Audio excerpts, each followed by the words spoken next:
Yeah, Baby Driver, the new film by the incredible Edgar Wright. Right, so basically Baby Driver is about a young lad who's called Baby, and he is a getaway driver for like this big criminal, a big rich criminal. He did something when he was younger, and with this criminal, and basically it's like payback because this criminal caught him, so he's a getaway driver, and he's got a few more to do with him until they're even. It isn't actually a sequel to Boss Baby like I originally thought. I was extremely disappointed that it wasn't actually a baby driving the car. It just feels like so many times in the film I didn't know where it was going. You kind of guessed that it was going to get complicated as like a criminal thing, but there's a scene where they're just driving around at night, and I had literally no idea where the film was going with any of this or what was going to happen next. And it just kept catching me by surprise. That's what Edgar Wright's really good at. He is a very good writer. I mean, if you look at his past films, Cornetto Trilogy, Scott Pilgrim as well, he is just really good at writing a really engaging script. Like you said then, like there's a scene when they're just driving. Yeah, I know which scene you're about, but even then I was thinking, I don't care what happens next. I'm really enjoying this.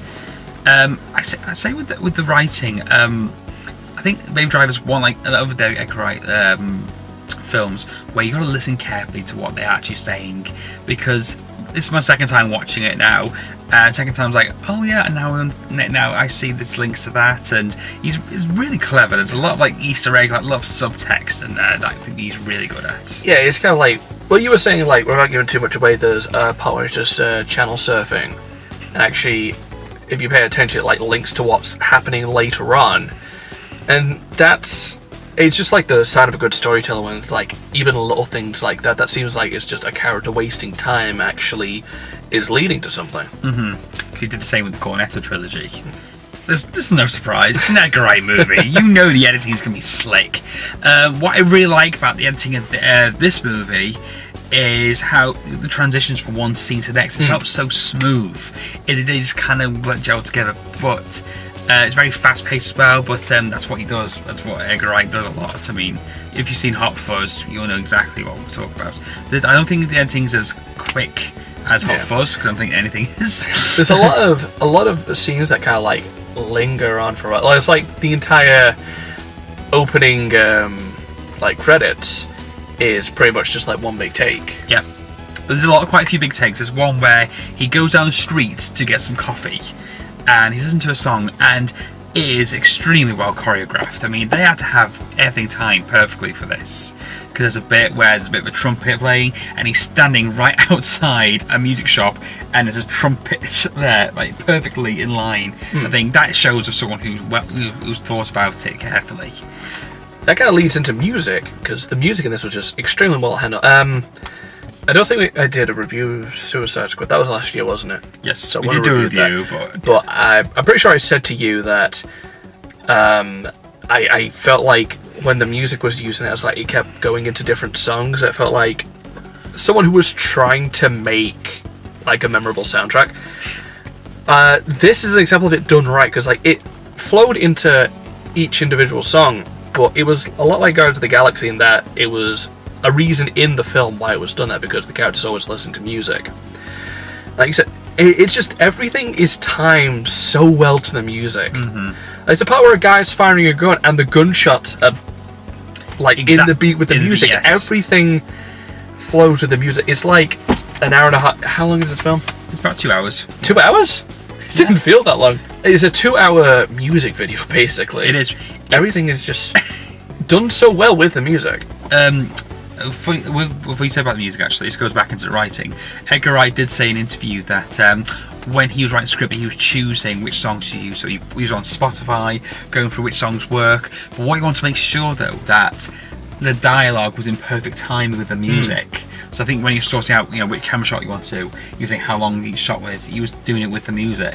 So he thought, but he had to think very well at what music goes where. I can't remember the name of the songs, and not all these songs yet, but there's one really good scene I like. He's outside, he's doing a getaway mission again, and he's waiting for people to come back, and it starts to rain, and the music is like a piano music playing, and he's the window wipers going, but they get really fast, and the music gets faster, and there's a lot of tension because Jamie Foxx's character is really starting to really annoy him, and you can even just from the music, you can tell that he's starting to get really annoyed, and it just builds up and builds up. I think that's when you use the music well. It's not about, oh, people like this song, this will be a catchy song. It's what fits well with it. And that actually leads into the characters, because these are just like really memorable characters. They are memorable characters. I mean, everyone, John Hamm's character, Buddy, he was excellent. We got Jamie Foxx, obviously, plays Bats. I can't tell if he like stole the film or not.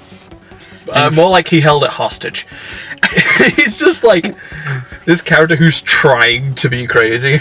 Well, yeah, Jamie Foxx's character is really crazy in this one. Like, I mean, but when there are scenes where it's just him and Baby, like when they're in the car talking. Baby's a very mute character. He doesn't say a lot, but when there's scenes between him and Bats, played by Jamie Foxx, there's a lot of tension there because Baby's just there with a very blank face, and Jamie Foxx, like at one point, he's pointing a gun in his face, trying to get a reaction. You get a reaction, and even I felt a bit nervous, just like because he is crazy, and there are events in the film where you think this guy is insane. So you never know what he's going to do. Baby as well. Like, I don't know if I would say he's like really developed over the course of the film, but he's a very interesting character in that there's a lot of quirks to him. There's a lot of like things that you could only associate with this character.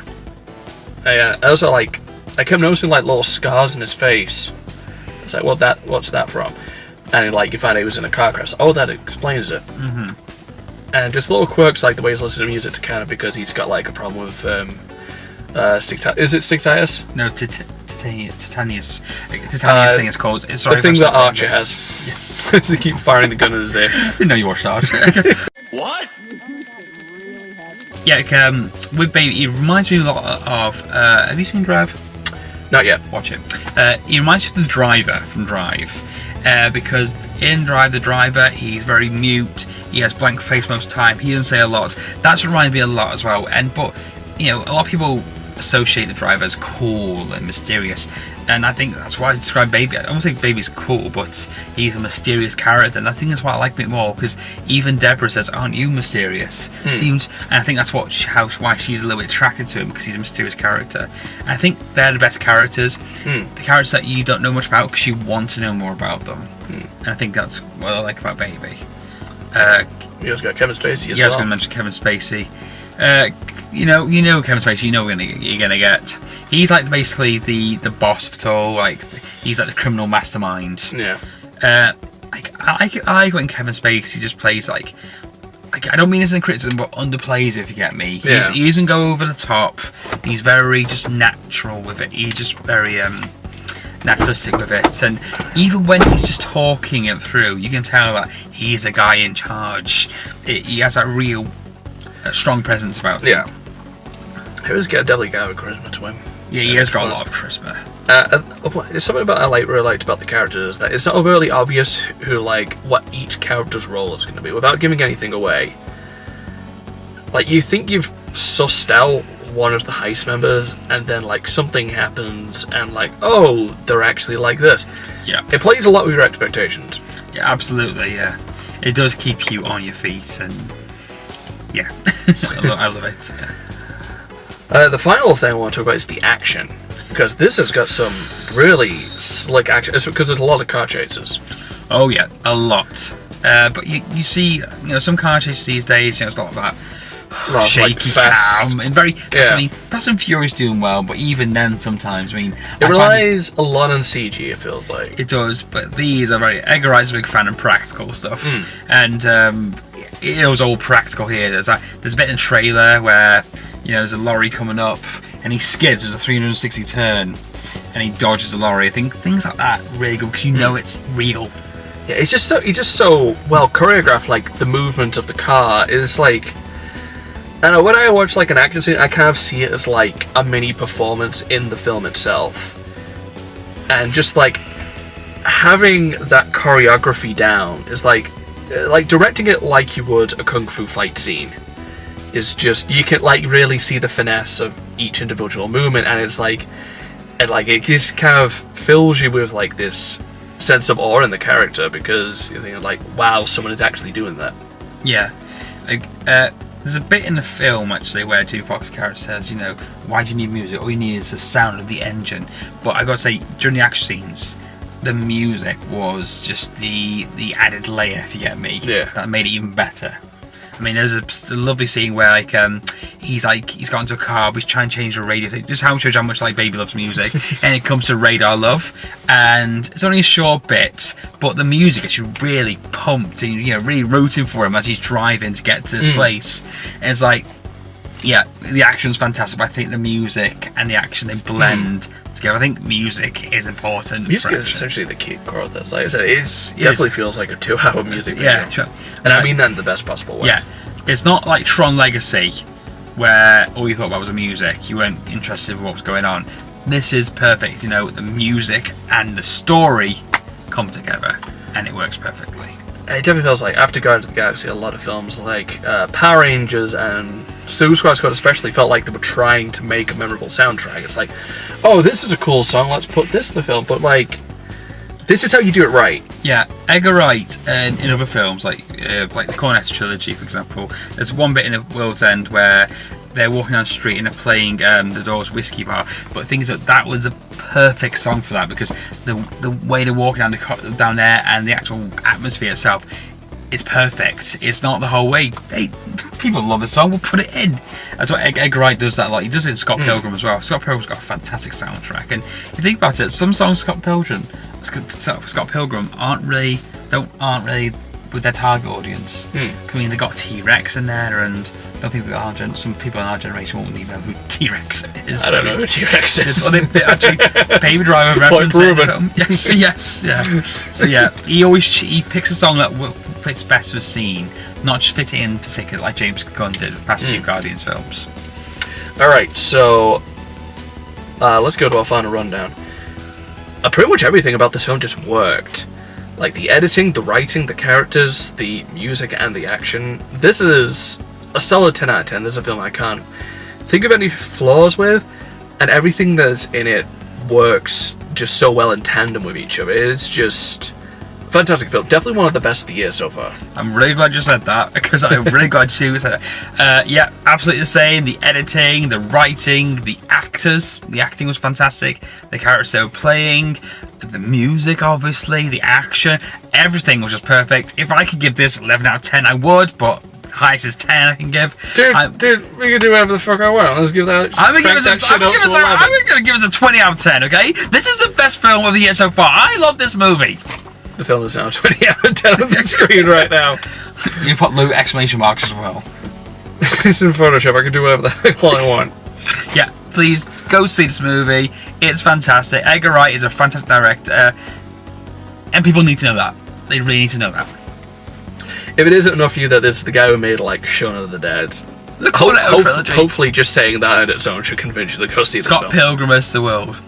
If people didn't go see Scott Pilgrim vs. the World, do not do the same with Baby Driver. Go see it. Almost Ant-Man. He almost made Ant-Man. Yes, he did some story for Ant-Man. I can see that actually with the story that Ant-Man came out. You can see that. How about